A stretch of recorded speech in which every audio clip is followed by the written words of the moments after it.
Դե բացահայտել ենք, հիմա ես ասում եմ, հարգելի գլխավոր դատախազություն։ Միեդի որոշումստո այլևս որևէ կասկած չկա մարտի 1-ի բացահայտված լինելու մասին։ Այդ դեպքում իրավաբաններով գտեք դրա ճիշտ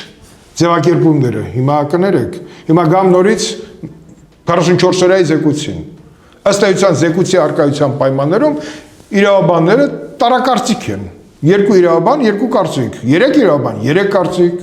10 իրավաբան, 10 կարծիք, բայց կա ընդհանուր սկզբունքներ։ Նախադեպային սկզբունքները խախտել չի կարելի։ Բայց դե հիմա այստեղ նախադեպի մասին չի։ Հստակ միեդի որոշում կա։ Մենք հիմա ասենք միեդի որոշման պայմաններում մարտի 1-ի դատավարությունը Ռոբերտ Քոչյանի կողմից պետք է այսպես շարունակվի։